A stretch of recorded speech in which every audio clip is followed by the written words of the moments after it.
Narayan Pareek, assistant professor sociology, government college Bundi. एक बार पुनः आपका स्वागत करता हूं राजकीय महाविद्यालय बूंदी के ऑफिशियल यूट्यूब चैनल में। प्यारे विद्यार्थियों, सामाजिक परिवर्तन जो कि चैप्टर यूनिट 5 का एक बहुत ही महत्वपूर्ण पार्ट है और इसके अंतर्गत हम लोगों ने बहुत सारी चीज़ें पढ़ी, बहुत सारी सामाजिक परिवर्तन के कारक पढ़े, सामाजिक परिवर्तन का अर्थ परिभाषा पढ़े, सामाजिक परिवर्तन के विभिन्न सिद्धांतों के बारे में आगे हम चर्चा करेंगे। परंतु उसके पहले हम सामाजिक परिवर्तन के विभिन्न प्रतिमानों की चर्चा करेंगे। जब हमने सामाजिक परिवर्तन की बात की थी तो एक बात हमने महत्वपूर्ण मुद्दा ये था कि सामाजिक परिवर्तन की दिशा हमें पता है कि सामाजिक परिवर्तन एक उत्तरोत्तर दिशा में, एक आगे की तरफ, एक विकास या उद्विकास या वृद्धि या क्रांति, इन सभी को हम सामाजिक परिवर्तन की श्रेणी में रखते हैं।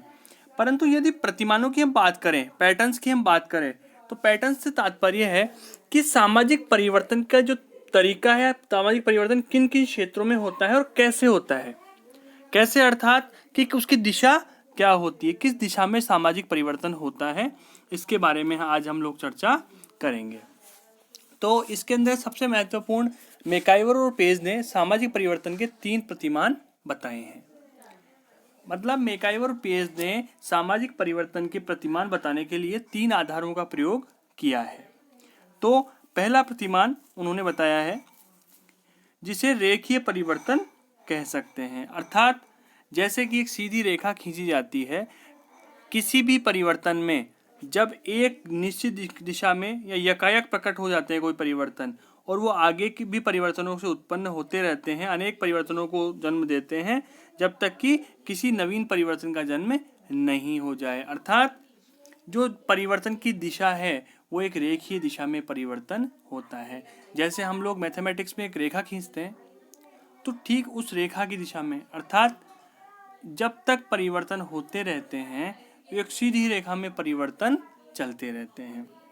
हम देखेंगे कि इसको उन्होंने प्रथम प्रतिमान कहा है, रेखीय परिवर्तन को, और इस श्रेणी के अंतर्गत जो आविष्कारों से उत्पन्न परिवर्तन है उनको लिया जा सकता है। जैसे यदि हम बात करें टेलीफोन की, तो जब टेलीफोन नहीं था तो जब टेलीफोन आया उसमें तार लगा होता है और तार के द्वारा ध्वनि उसके अंदर से प्रभावित होती है, या ये कहें कि उसके अंदर से हम तार लगे टेलीफोन से हम संचार के साधनों का प्रयोग करते हैं। धीरे धीरे जब परिवर्तन आया तो मोबाइल आया और अब धीरे धीरे अनेक नई तकनीकें आती जा रही है। तो जो भी आविष्कारों से उत्पन्न परिवर्तन होते हैं, मैकाइवर और पेज ने उन्हें रेखीय परिवर्तन की श्रेणी में डाला है। जैसे पहले रेडियो था, उसके बाद टीवी आया, फिर टीवी में भी अनेक परिवर्तन हुए, उसका स्वरूप बदला, ढांचा बदला। तो धीरे धीरे जो ऐसे परिवर्तन होते हैं जो कि आविष्कारों के कारण उत्पन्न होते हैं, और ये परिवर्तन तब तक होते रहते हैं जब तक कि किसी अच्छे एवं नवीन उपकरण का आविष्कार नहीं हो जाता। फिर जब हम एक नवीन उपकरण का आविष्कार हो जाता है उसके पश्चात में वापस से उससे भी अच्छा उपकरण बनाने के लिए प्रयत्न किए जाते हैं। कहने का तात्पर्य है धीरे धीरे जब नवीन से नवीन आविष्कार होते रहते हैं और आगे से आगे वो बढ़ते जाते हैं हम, तो वो वाले परिवर्तन, उन परिवर्तनों को रेखीय परिवर्तन कहते हैं। तो मैकाइवर और पेज ने जो प्रथम प्रकार बताया है परिवर्तन का वो बताया है रेखीय परिवर्तन, और यह परिवर्तन का प्रथम प्रतिमान है। यह परिवर्तन मनुष्य के बौद्धिक विकास का परिणाम होते हैं और ये सामाजिक परिवर्तन को एक निश्चित पूर्व निर्धारित रूप में देखते हैं। किसी भी प्रौद्योगिकी के फलस्वरूप, किसी भी तकनीक के फलस्वरूप जो परिवर्तन होते हैं वो रेखीय परिवर्तन की श्रेणी में आते हैं। जब भी हम परिवर्तन की बात करते हैं तो प्रथम प्रतिमान होता है रेखीय परिवर्तन। दूसरा है, द्वितीय प्रतिमान है उतार चढ़ाव वाला परिवर्तन। इसको हम लोग ऐसे समझेंगे कि जब हम किसी भी एक ऐसी रेखा को देखते हैं जिसको हम जिगजैग कहते हैं, कि पहले रेखा ऊपर थी, फिर थोड़ी सी नीचे आई, फिर वापस से कुछ देर रुक के फिर ऊपर चली गई, फिर नीचे आई, फिर ऊपर चली गई, फिर नीचे आई, एक तरंग की जैसे जो परिवर्तन होता है वो मैकाइवर और पेज ने द्वितीय प्रतिमान बताया है। और इसके अंदर जो परिवर्तन है वो प्रगति की ओर होता है, फिर कुछ समय बाद उसमें कमी आ जाती है या उसका ह्रास हो जाता है, उसका ह्रास हो जाता है। कहने का तात्पर्य है एक सीधी रेखा में परिवर्तन ना होकर प्रगति होती है, फिर कुछ नीचे आता है। जैसे जिस तरह से सेंसेक्स चलता है या सोने चांदी के भाव या कोई भी जो परिवर्तन होता है वो एक निश्चित या समानांतर या एक रेखीय प्रकार से नहीं होता है, उसके अंतर्गत परिवर्तन उतार चढ़ाव वाला होता है। तो उन परिवर्तनों को, जैसे इसका एक एग्जाम्पल हम और ले सकते हैं सोशियोलॉजिकली, जैसे जनसंख्या में जो परिवर्तन होता है, तो जनसंख्या में कभी भी रेखीय परिवर्तन नहीं होता है, उसमें हमेशा तरंगीय परिवर्तन होता है। आप लोग देखोगे जब भी हम जनसंख्या की बात करते हैं तो जनसंख्या बढ़ती है, फिर एक टाइम ऐसा आता है जब जनसंख्या कम होने लगती है, फिर जनसंख्या बढ़ने लगती है। अब उसके अनेक कारण होते हैं, उसके जनसंख्या वृद्धि के और जनसंख्या की कमी होने के अनेक कारण होते हैं। जैसे वर्तमान परिप्रेक्ष्य यदि हम बात करें तो जैसे पैंडेमिक कोविड-19 है, पैंडेमिक है, महामारी है, तो उस महामारी के कारण अनेक लोगों की मृत्यु हो रही है। तो जब हम बात करते हैं कि किसी भी कारण से जब परिवर्तन घटित होता है और उसकी एक निश्चित दिशा नहीं होती है, अर्थात उतार चढ़ाव वाला परिवर्तन जब होता है तो उसे मैकाइवर और पेज ने द्वितीय प्रकार का या उतार चढ़ाव वाला परिवर्तन कहा है। जैसे आर्थिक क्रियाओं में, जैसे कि हमने बात की सेंसेक्स का बढ़ना उतरना, या बाजार का तेज होना या बाजार का मंद होना, धीमा होना है, या किसी भी सोने चांदी के भाव कम होना या भाव बढ़ना। कहने का तात्पर्य है जब परिवर्तन तरंग के आकार में होता है तब उस परिवर्तन को उतार चढ़ाव वाला परिवर्तन कहते हैं। और इस परिवर्तन में यह निश्चित नहीं होता कि परिवर्तन की दिशा कैसी होगी, अर्थात परिवर्तन की दिशा ऊपर जाने वाली होगी या नीचे आने वाली होगी, एक निश्चित दिशा नहीं होती है। जबकि जब हमने बात की थी रेखीय परिवर्तन की, तब बिल्कुल उसमें क्लियर था कि जो परिवर्तन है वो आगे से आगे होते रहते हैं, क्योंकि जो आविष्कार हैं वो कभी भी ऐसा आविष्कार नहीं होगा जो कि पहले हो चुका है, या ऐसा आविष्कार नहीं होगा जो आविष्कार अभी मौजूद है हमारे पास। जैसे यदि हम मोबाइल की बात करें तो मोबाइल जब हमारे पास है तो उसमें उसकी जो तकनीक है, उसकी जो क्वालिटी है, वो बढ़ाने से संबंधित आविष्कार ही हमेशा होते हैं। ऐसा कभी नहीं होगा कि उससे कम क्वालिटी का या उससे निम्न श्रेणी का आविष्कार हो। इसलिए रेखीय जो परिवर्तन है वो एक निश्चित दिशा में होता है और उत्तरोत्तर आगे से आगे होता रहता है, परंतु जो तरंगीय परिवर्तन है या उतार चढ़ाव वाला परिवर्तन है उसकी जो दिशा होती है वो एक निश्चित दिशा या रेखीय परिवर्तन नहीं होता है, उसमें हमेशा एक तरंग के आकार में तरंगीय या उतार चढ़ाव वाला परिवर्तन होता है।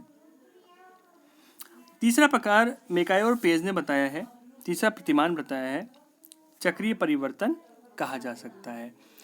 जो तीसरा प्रकार है उसको कहा जा सकता है चक्रीय परिवर्तन। चक्रीय अर्थात जैसे एक चक्र चलता है, जैसे एक किसी भी साइकिल का टायर होता है या मोटरसाइकिल का टायर होता है, तो उस टायर के आकार का परिवर्तन, यदि हम इसे समझें तो हम देखेंगे कि जो कई विद्वान हैं जो कि चक्रीय परिवर्तन का समर्थन करते हैं, वो कहते हैं कि जो परिवर्तन का हमेशा एक चक्र चलता रहता है, अर्थात परिवर्तन एक चक्रीय आकार में होता है और ये चक्रीय आकार में परिवर्तन निरंतर होता रहता है। अब देखो इसका एग्जाम्पल जब व्यवहारिक रूप में हम देखते हैं तो हम लोगों ने देखा होगा या आप लोगों को भी पता होगा, जब 70s की मूवीज आती थी 70s 80s में, उस समय जो कपड़े पहनने का स्टाइल था या बात करें हम किसी भी मूवी की बात करें, सपोज कीजिए तो उसमें सपोज कीजिए अमिताभ बच्चन किसी मूवी में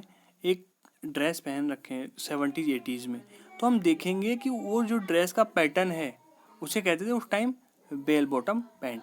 बेल बॉटम जो फैशन था उसको वो लोग फॉलो करते थे, परंतु यदि हम गौर करेंगे तो हम देखेंगे कि 2004-05 का एक टाइम आया था, उस समय ये वाला जो क्रेज है, ये वाला स्टाइल है वापस से चलने लगा था। तो कहने का तात्पर्य क्या है कि वही फैशन 25 साल 30 साल पश्चात वापस से समाज में आने लगता है। तो जो परिवर्तन होता है उसकी जो दिशा होती है वो हमेशा चक्रीय होती है। तो जो तीसरा प्रतिमान है वो मैकआइवर और पेज ने बताया है चक्रीय परिवर्तन।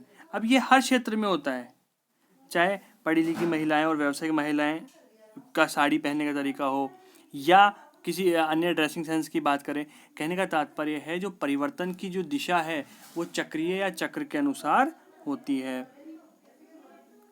इस प्रकार से जैसे यदि हम मौसम की बात करें, क्लाइमेट की बात करें, तो जब मौसम की हम बात करते हैं तो सर्दी गर्मी बरसात, यदि तीनों ही मौसम की हम बात करें तो इनका एक निरंतर चक्र चलता है।